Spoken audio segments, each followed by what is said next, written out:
Hey, Pastor Steve Waldron here, and this is one of those iconic Thomas Nelson boxes from I guess 1969, somewhere that era, till the late 80s. When you saw one of these boxes, it was like a Remington or Winchester to firearms or something. It indicated the highest quality American-made Bibles.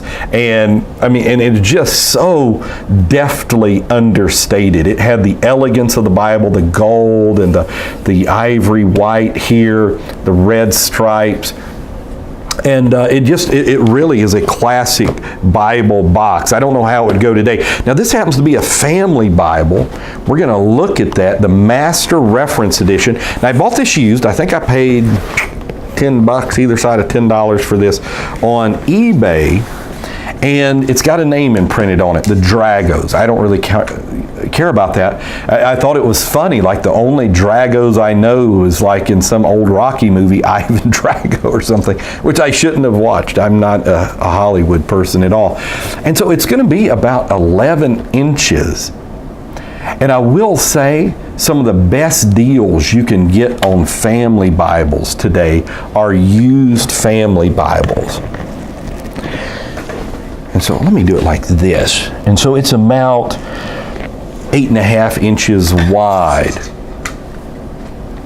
And it comes with all kinds of things. I'm going to read to you. It's King James Version, Words of Christ in Red, Family Register section, Introduction and Outline of each book, Biblical Subject Index and Concordance, Guide to Christian Workers. Kind of reminds me of the Open Bible that didn't have center column references though.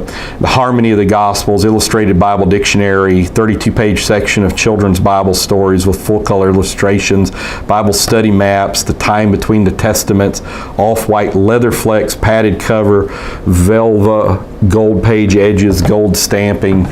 So you can just see, it's still got the gold in it. I think this is from 1971. And it is the Family Reference Edition. So let's take a quick look inside. I did want to show you, the finest books have these type pages in them.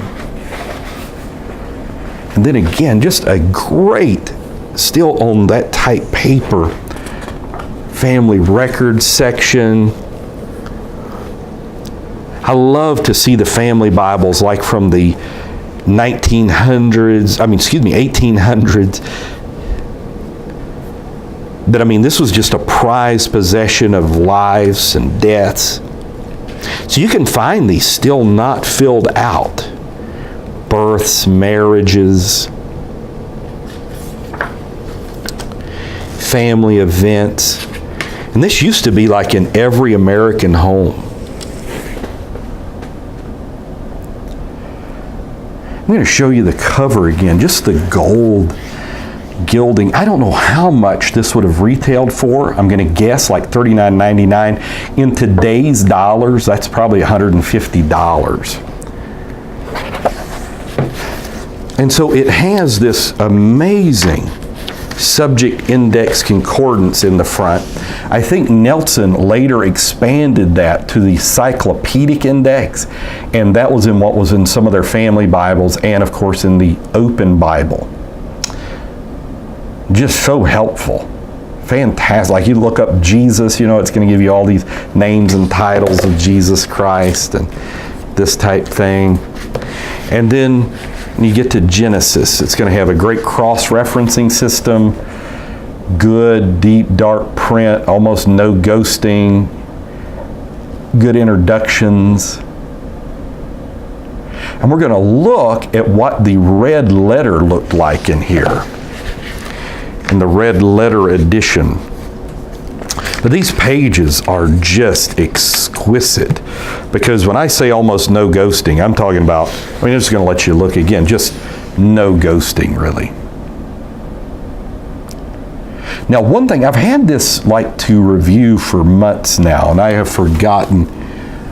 I'm thinking this does not have a ribbon marker. I'm going to do a quick check here though. Let's see if it did. I think that ribbon marker has been removed.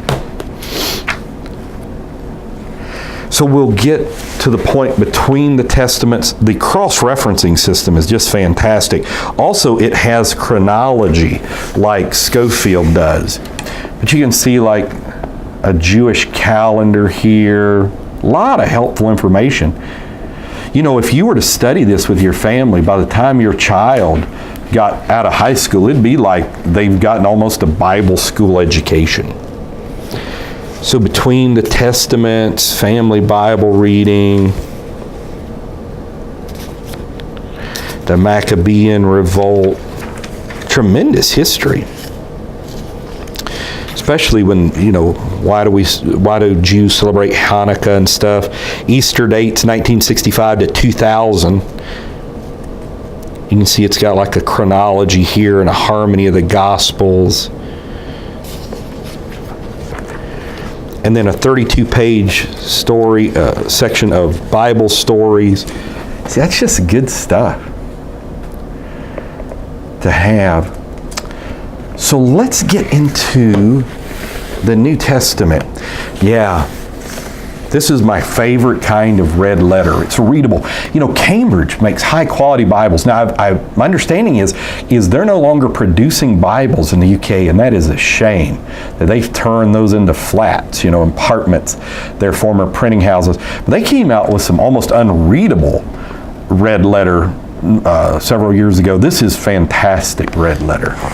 Just tremendous. Now, it's not so fancy. It doesn't have drop clap letters. The referencing system is very easy to use. Some cross-referencing systems are very difficult to use. It doesn't have, like, at the top of the pages what's in subjects, but it is, the Bible is divided into like subheadings. I'll show you that. And then each chapter also has a little subhead in there.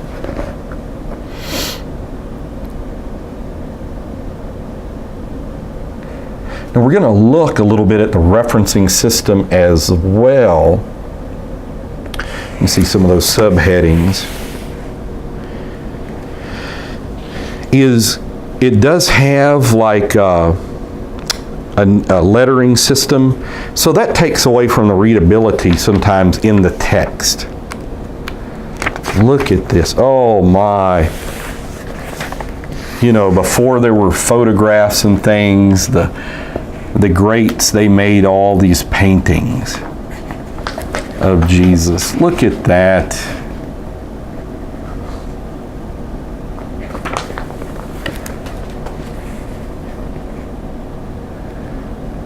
I remember as a child, I just used to sit and read this, fascinated. Not this particular Bible, but another family Bible. Just page after page. Look at that. They didn't make him look too Jewish, though. But it was because they were living in a Anglo-Saxon type world, you know. They kind of made Jesus in their image. Okay, how to study the Bible. Wilbur Smith, what a great theologian he was in so many ways, relates 7 great things that the study of the Bible will do for us. The Bible discovers and convicts us of sin, cleanses us from the pollutions of sin, imparts strength, instructs us in what we're to do, provides us with the sword for victory over sin, makes our lives fruitful, gives us power to pray. Then this guide to Christian workers, that used to be in a lot of different Bibles. You don't see it hardly anymore because there's so few Christian workers, you know. The Christians are in the closet, but not in the prayer closet, and sin's out of the closet.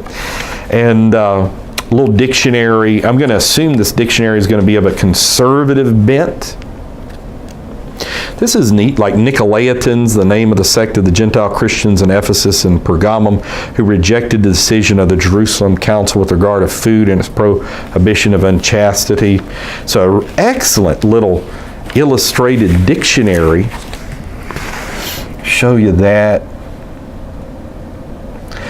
But if you can pick one of these up, I was shocked. Like, I think it went through 7 days, nobody bid on it, maybe some more, nobody bid on it. I was finally like, okay. You know, usually they'll go down in price. Sometimes people keep going up in price when that happens, but they kept it pretty consistent. I think it was $9.75. So I was like, okay, going to get it.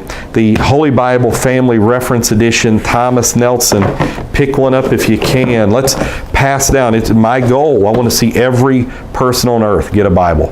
And God bless you. I love you in Jesus' name. Keep praying with your family.